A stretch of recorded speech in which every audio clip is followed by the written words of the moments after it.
Allez, ça tourne, action! Après 10 ans d'interruption, le tourisme renaît en Mauritanie, et particulièrement dans la région de la ville sainte de Tchinguetti. La Mauritanie est un merveilleux pays, avec des habitants d'une grande douceur et générosité. Pendant 12 ans, de 1996 à 2008, nous avons multiplié les programmes pédagogiques dans l'immensité désertique de la région de Tchinguetti, créant une véritable université du désert ouverte plusieurs mois chaque année.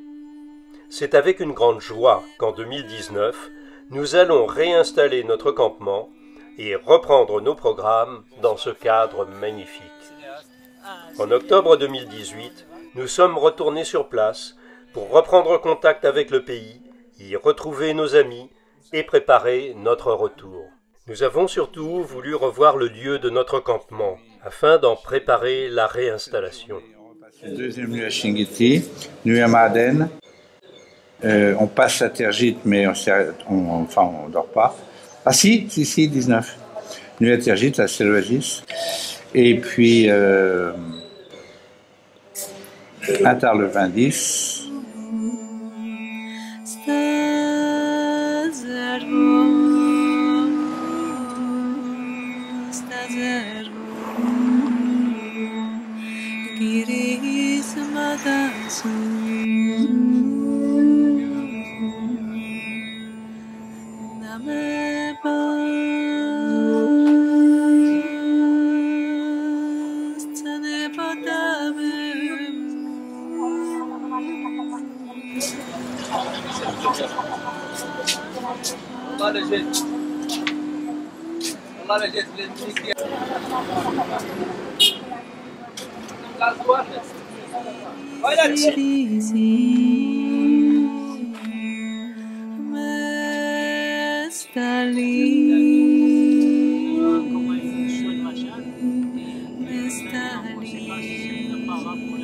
À un moment, il y avait deux groupes simultanés. Donc il y avait une tente école ici, puis il y en avait une autre là. D'accord. Mais ils étaient trop proches l'un de l'autre. Tu te rappelles de tes toilettes? Bien sûr, bien sûr. Parce que je les ai là. Et entre les deux, on avait mis un lavabo. Non, mais je veux dire, là, il y a deux WC, oui. Une séparation, oui. Et là, il y a deux douches. Oui, oui, oui. Voilà. C'est ce qu'on va faire. Et entre les deux, tu mets un lavabo. Oui, je vais mettre le lavabo. Voilà, comme ça, pour que... Mais pour se laver les mains, pour... mais à l'intérieur aussi des douches, il y a un lavabo. Ça, c'est une photo pendant que c'était ton premier camp avec la Somacer. Oui, je pense. Oui, non, mais je vois parce que nous, on avait... Ça, c'est les toilettes voilà, en pierre. En pierre et qui sont découvertes là.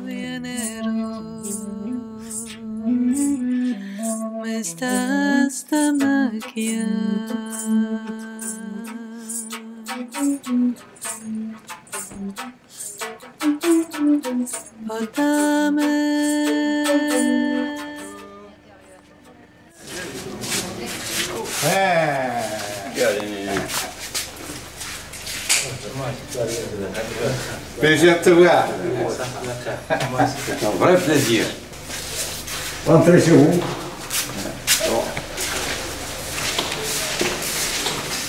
On a eu la pluie, hein? Oui, il y a la pluie, oui. Vous l'avez eu hier soir?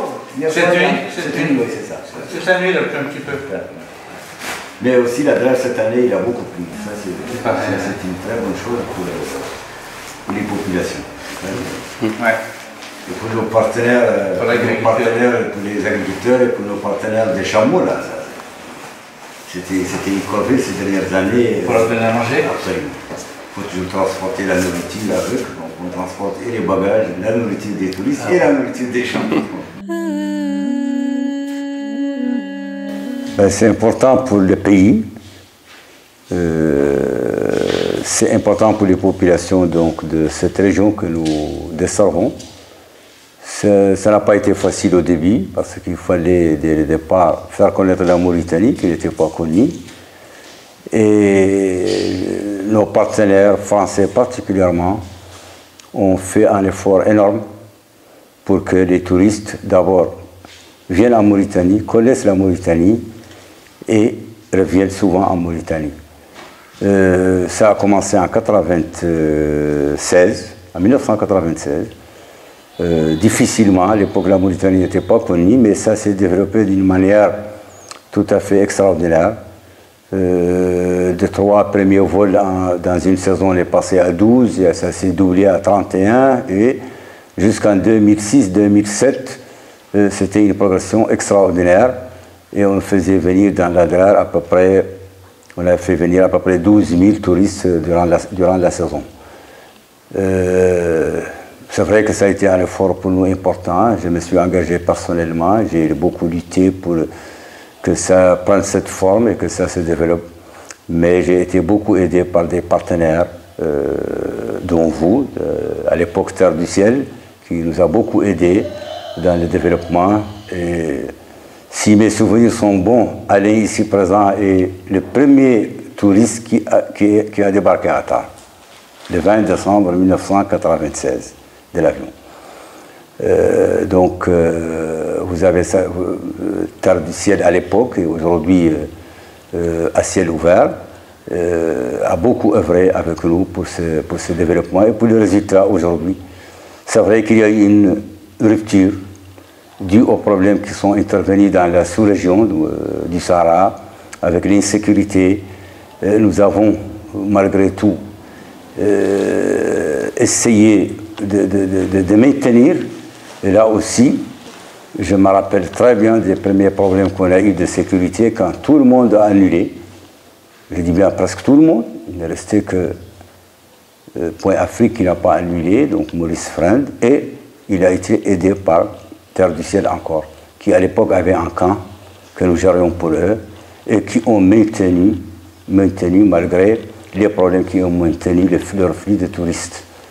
J'ai de très bons souvenirs dans ce cadre. Le 31 décembre 2007, Alain est descendu de l'avion avec un très grand groupe, et il a maintenu donc, malgré tout, cette destination. Donc par la suite, ça c'est devenu difficile, et la Mauritanie a été mise au rouge, comme on dit, dans le jargon diplomatique. Et ça devenait difficile pour les tours opérateurs d'aller dans une région annoncée comme étant à risque. Et donc il y a eu un arrêt qui a été long, de 10 ans.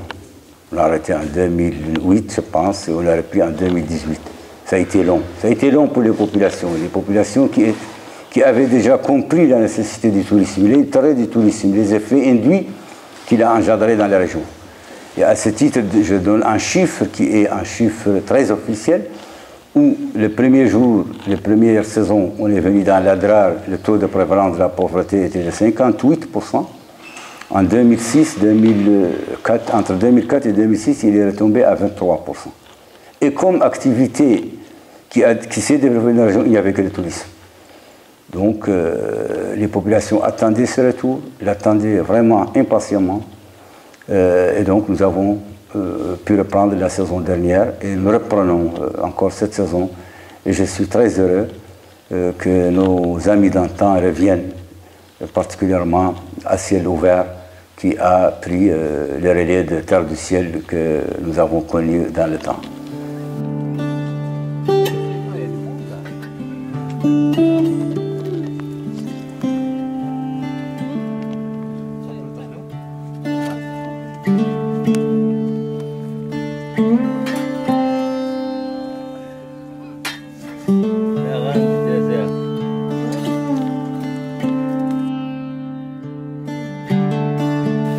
Écoutez, ce qu'on peut dire, c'est que le taux zéro comme risque n'existe pas. Je pense que les Français sont les premiers à le savoir. Il y a eu des attentats à Paris, il y a eu des attentats partout. Sur ce plan, on ne peut jamais dire vous n'aurez pas, il n'y a pas de risque.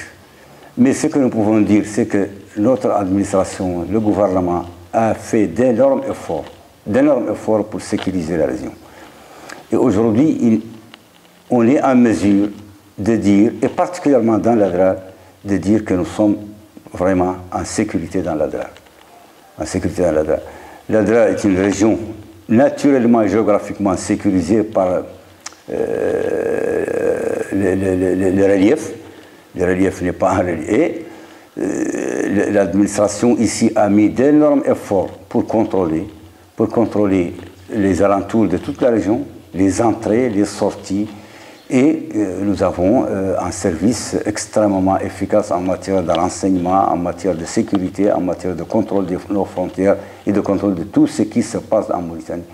Donc, je pense que, sans dire qu'il n'y a pas de risque, et je pense qu'arriver dans la Drar, le touriste court le même risque qu'il court chez lui aujourd'hui. Ça, c'est vraiment la leçon qu'on peut tirer de la situation aujourd'hui.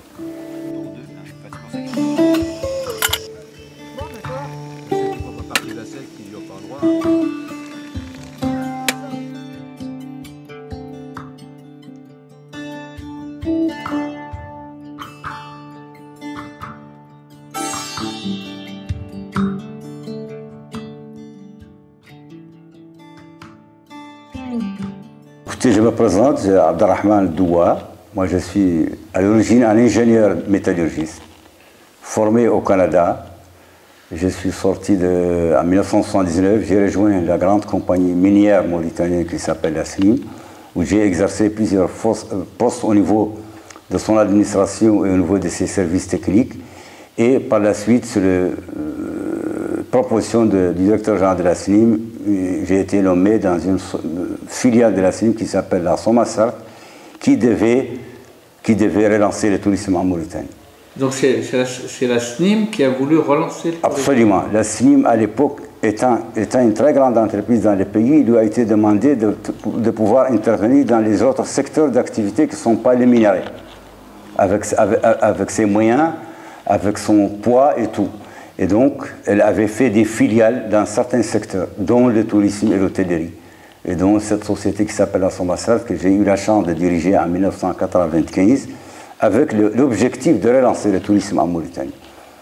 Et une année plus tard, j'ai eu la chance de faire atterrir le premier vol touristique en Mauritanie, le premier vol charter touristique en Mauritanie, ici à Attar.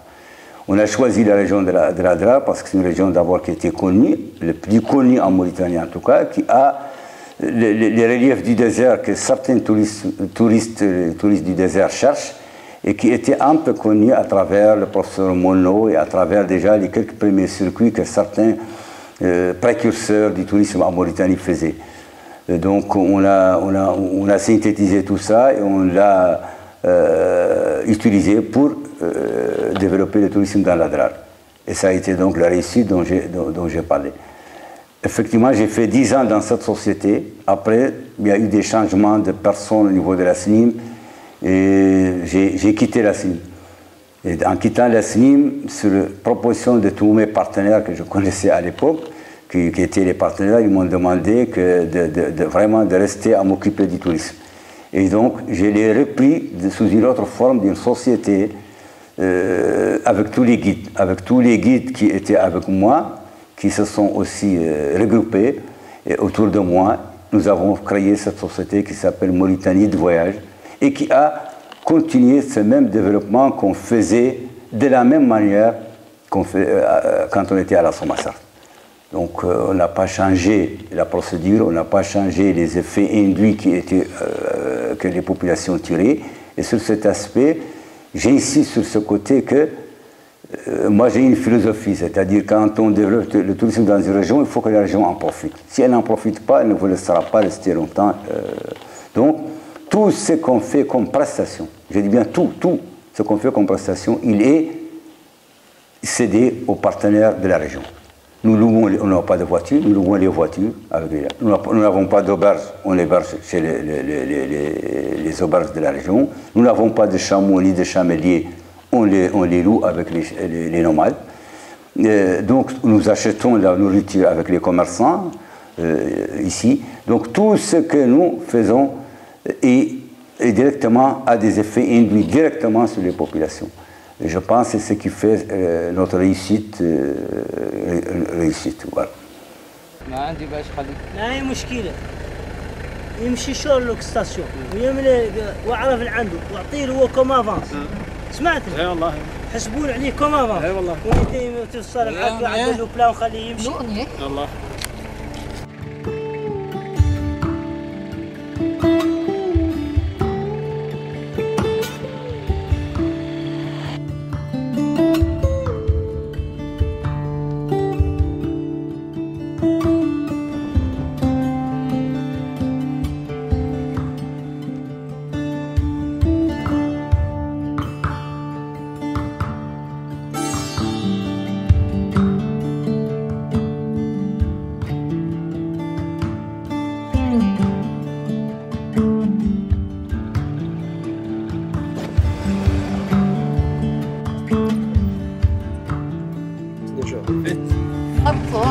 Vous allez, tout va bien. C'est les chambres là? Il y a les chambres, il y a les cases là-bas.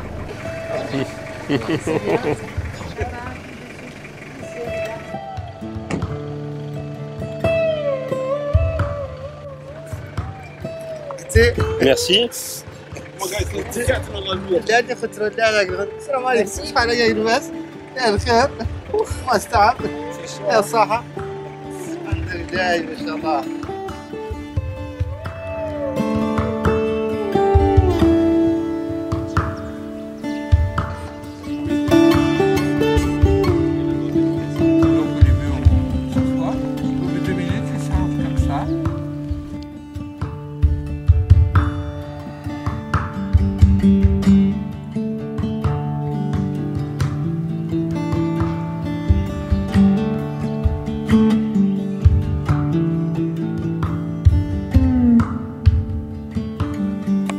Moula, moula, moula.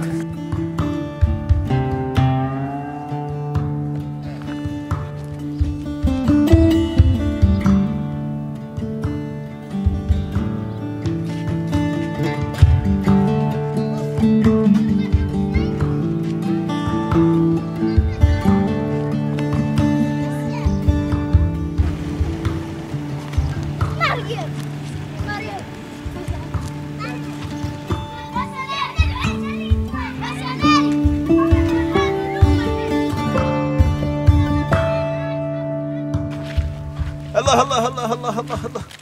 Hein? Les grosses et après tu mets des petits cailloux pour que qu'ils soient alignés.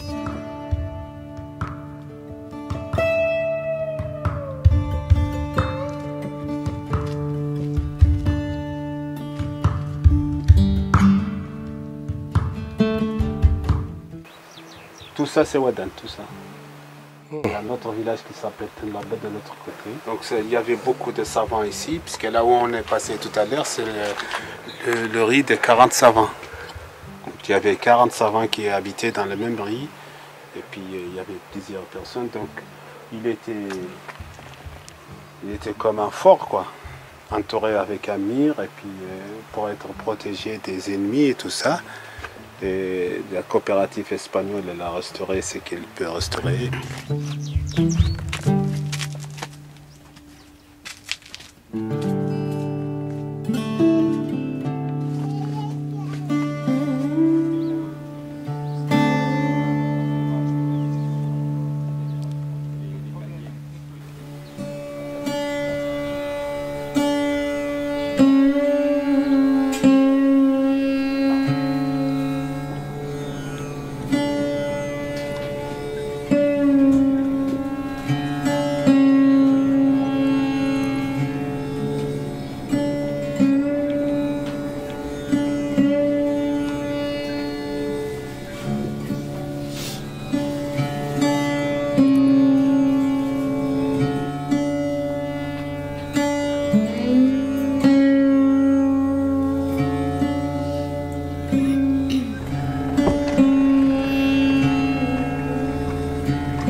s'est déjà vu. Oui, on s'est déjà vu.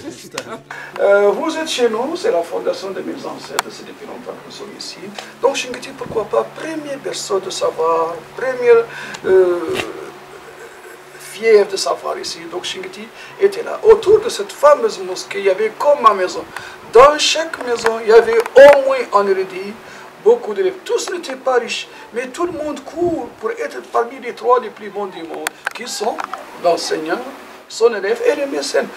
Chinguetti encore, ville de savoir, ville symbole d'ailleurs, que 32 000 chameaux sont bien passés à Chinguetti en 7 jours. Écoutez doucement. Ah, mais t'avais pas dit que tu veux secouer. Heureusement, il n'y a pas de voleurs parmi le groupe. On va commencer déjà par montrer comment se transmet un savoir. Les mêmes moyens didactiques pour transmettre un savoir sont disponibles chez moi. Là, je commence par le plus vieux. Dès l'âge 5 années, 5 mois, 5 jours, garçons et filles sont obligés à fréquenter l'école coranique. Dans chaque boîte d'archives, il y aura. On va commencer par celui-là.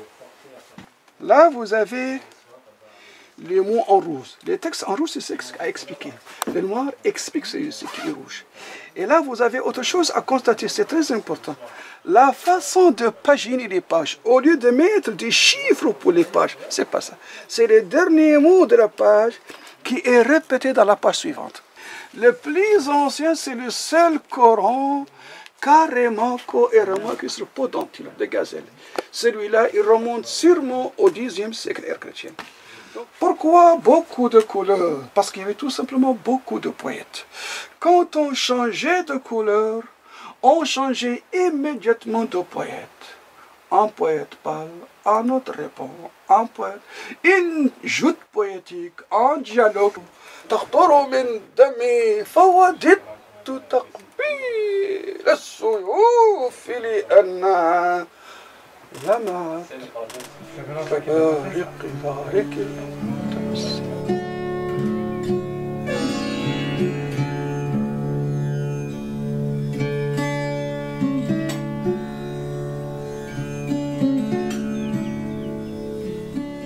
Ici, vous avez Attar.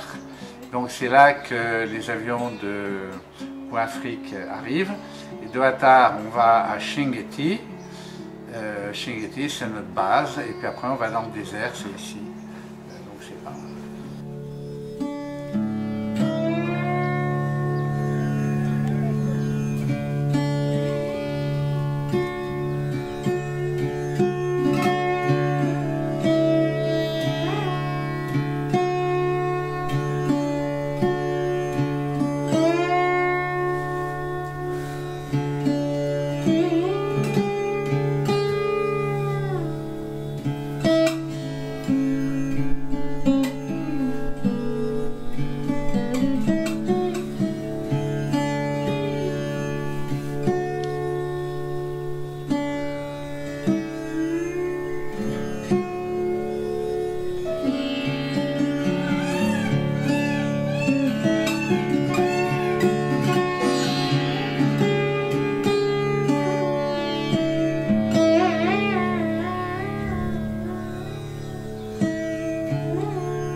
Tu vois, l'idée, c'est qu'il y ait deux camps, mais qu'ils soient très isolés.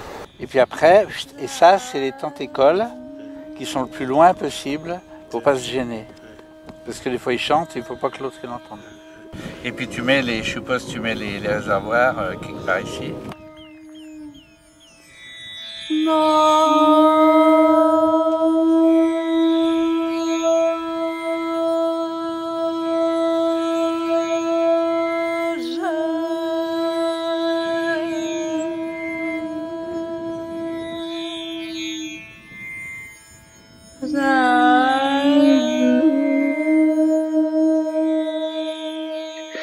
Un été, j'étais à Pierre-Châtel où il se déroulait un stage avec Frère Jean. Et à un moment, tous les stagiaires ont défilé devant moi. C'était comme ça, ils devaient passer une porte et j'étais à côté. Et je regardais leur visage et je les trouvais très beaux. Et je me disais, mais qu'est-ce qu'ils sont beaux, mais qu'est-ce qu'ils sont beaux. Puis je me disais, mais juste en 5 jours, comme ça. Et puis, avec ma nature un peu spéciale, je me suis dit, comment est-ce qu'on pourrait faire encore mieux? Et immédiatement, il y a un mot qui est venu, c'est dans le désert. Parce que il faut dire que quelques mois auparavant, j'avais fait une petite incursion dans le désert d'une journée, d'une nuit et d'une journée. Et c'était tout nouveau pour moi et j'avais trouvé ça très étonnant. Et je pense que ça avait continué à me trotter dans la tête. Et donc là, je me suis dit, dans le désert, en fait, il y aura un cadre particulièrement favorable pour faire des stages de ce type, qui sont des stages de, je dirais, d'éveil à l'esprit, de contemplation, d'intériorité. Et le désert est vraiment fait pour ça.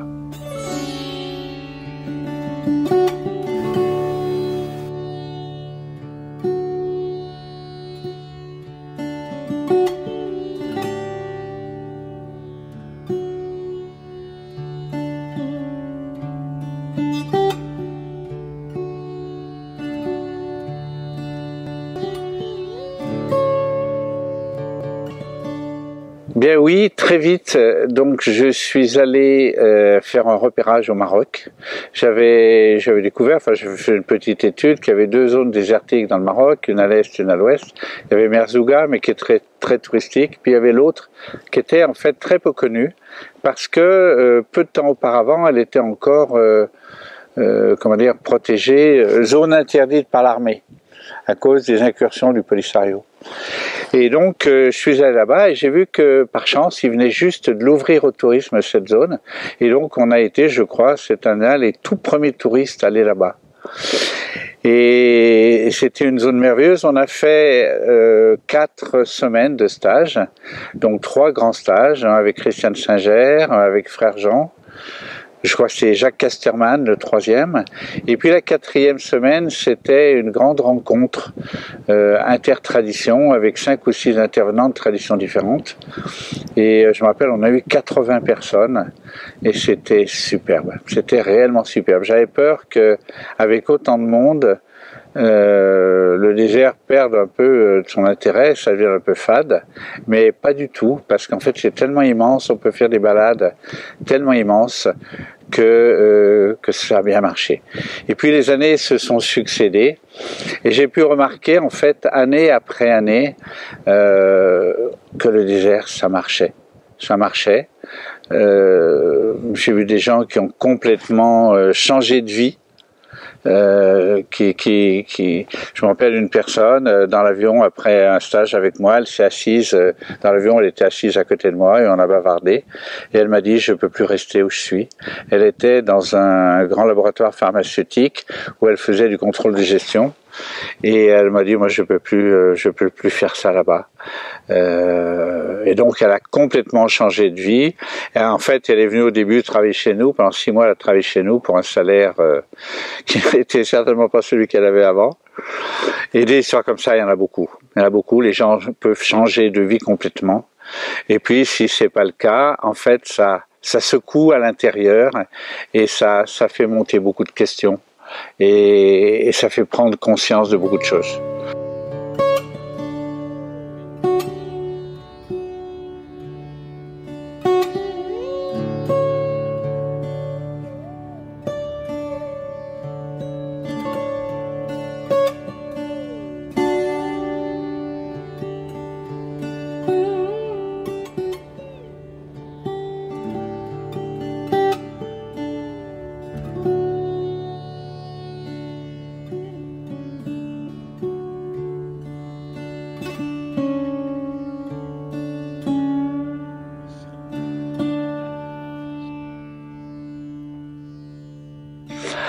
Le désert, c'est un lieu très particulier. C'est un lieu d'abord d'où on s'éloigne du monde moderne, de la civilisation, entre guillemets. On quitte des habitudes, il n'y a plus ni la télé, ni les journaux, ni la radio, ni le travail, ni le métro, il n'y a plus rien. En fait, c'est un lieu, je dirais, où il n'y a rien. Et c'est ça son intérêt. D'ailleurs, il y avait un Marocain un jour qui m'a posé la question, il m'a dit, mais pourquoi vous venez dans le désert? Pourquoi vous payez si cher pour aller dans le désert alors que c'est un lieu où il n'y a rien? Et en fait, vous choisissez même les endroits les plus nus où même les nomades ne vont pas. Et je dis, c'est justement ça qu'on cherche.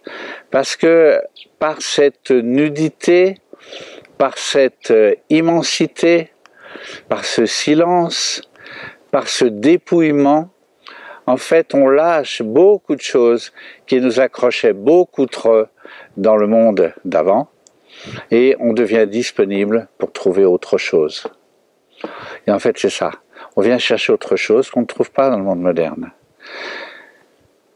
On dit dans les textes anciens, Dieu est dans le désert.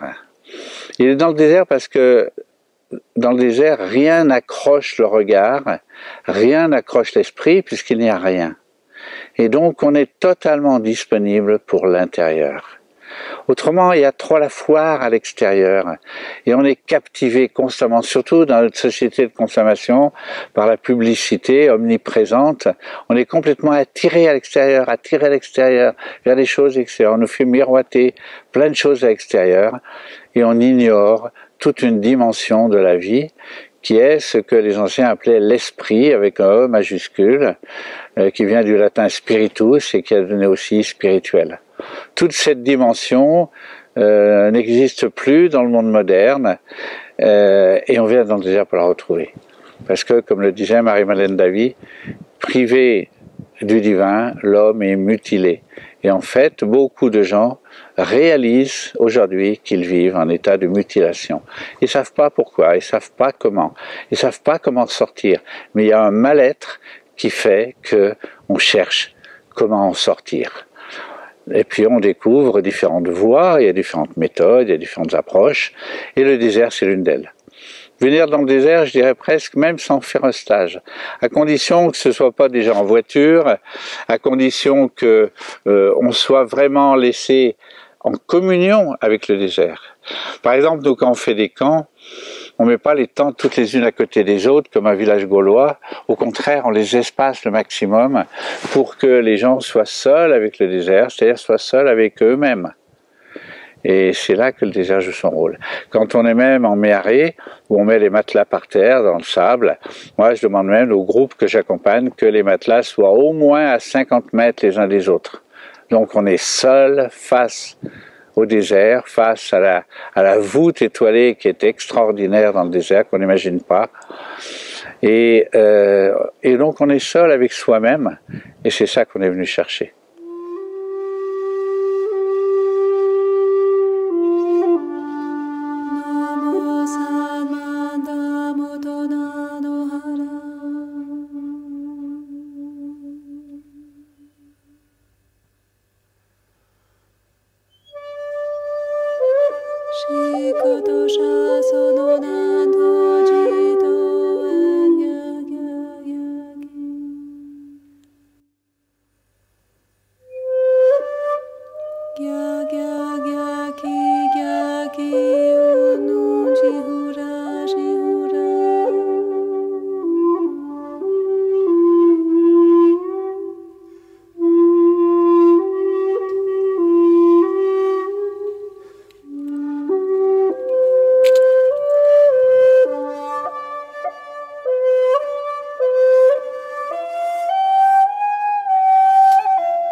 Midi, nous, là, on y va à Al-Ma'den pour visiter le projet de Pierre Rabhi et Maurice Friend.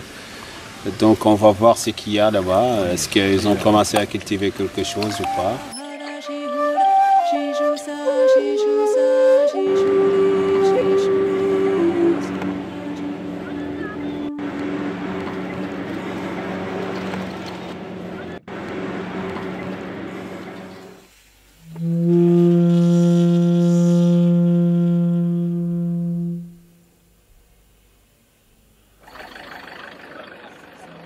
ما يخاف يعني بها السحاب لا يقولوا انه قصرت السحاب وانكم بداتوا تحرقوا لا يقولوا بعد اثنين شو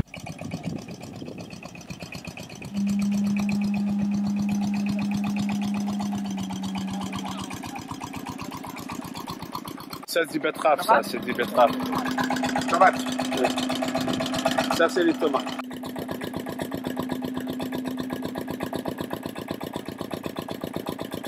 Ça, ils vont, quand ils grandissent un peu, ils vont l'enlever pour le mettre dans des autres endroits pour les grandir, pour les laisser l'espace. Ils vont commencer à amener les restes, le manguier, les trucs qui peuvent pousser ici.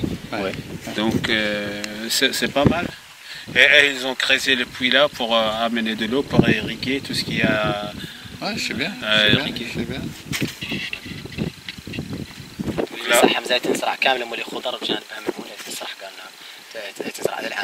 Ils disent que cette année ils vont cultiver aussi ça avec des potagers, avec les carottes, les navets, et ça ils le laissent pour les arbres fruitiers. D'accord. Tout ce côté-là, c'est les arbres fruitiers. Et puis ils vont aider les autres cultivateurs qu'on a vu tout à l'heure. Ils disent que Pierre Rabhi peut arriver au 12e mois.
Teta